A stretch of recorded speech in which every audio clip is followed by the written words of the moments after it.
1 Petrus 3. So moet julle vroue aan julle eie mans onderdanig wees, sodat as sommige aan die woord ongehoorsaam is, hulle ook deur die wandel van die vroue sonder woorde gewin kan word. As hulle jul reine Godvreesende wandel aanskou het, julle versiering moenie uiterlik wees nie, haarvlegtery en ommang van goud en aantrek van klere nie, maar die verborge mens van die hart en die onverganklike versiering van 'n sagmoedige en 'n stille gees, wat baie kosbaar is voor God.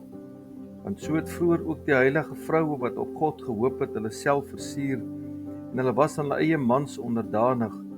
so Sara gehoorsaam was aan Abraham, en hom Heer genoem het, wie se kinders julle geword het, as julle goed doen, geen enkele verskrikking vrees nie. Net so moet julle manne verstandig met hulle saamlewe, en aan die vroulike geslag as die swakkere eer bewys, omdat julle ook mede-erfgename van die genade van die lewe is, sodat julle gebede nie verhinder mag word nie. En uiteindelik wees almal eengesind, medelydend, vol broederliefde en ontferming, vriendelik. Vergeld geen kwaad met kwaad of skeldwoord met skeldwoorde nie, maar seën inteendeel, omdat julle weet dat julle hiertoe geroep is, sodat julle seën kan beerwe. Want wie die lewe wil lief hê en goeie dae wil sien, moet sy tong bewaar vir wat verkeerd is, en sy lippe dat hulle geen bedrog spreek nie. Hy moet afwyk van wat verkeerd is en doen wat goed is. Hy moet vrede soek en dit najag, want die oë van die Here is op die regverdiges, as hy ore tot hulle gebed, maar die aangesig van die Here is teen die kwaaddoeners. En wie is dit wat julle kwaad sal aandoen, as julle navolgers is van die goeie? Maar as julle ook moet ly ter wille van die geregtigheid, salig is julle, en vrees hulle glad nie, en wees nie ontsteld nie. Maar heilig die Here God in julle harte, en wees altyd bereid om verantwoording te doen aan elkeen wat van julle rekenskap eis,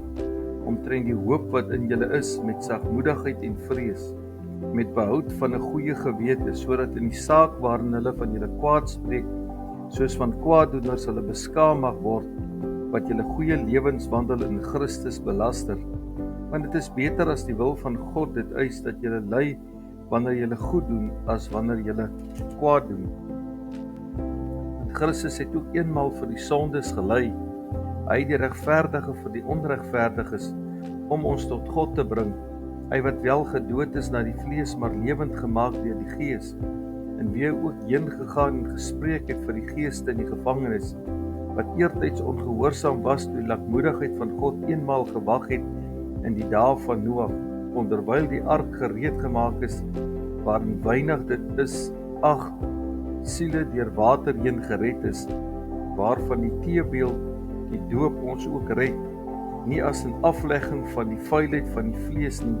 maar as bede tot God om 'n goeie gewete deur die opstanding van Jesus Christus, wat heen gegaan het na die hemel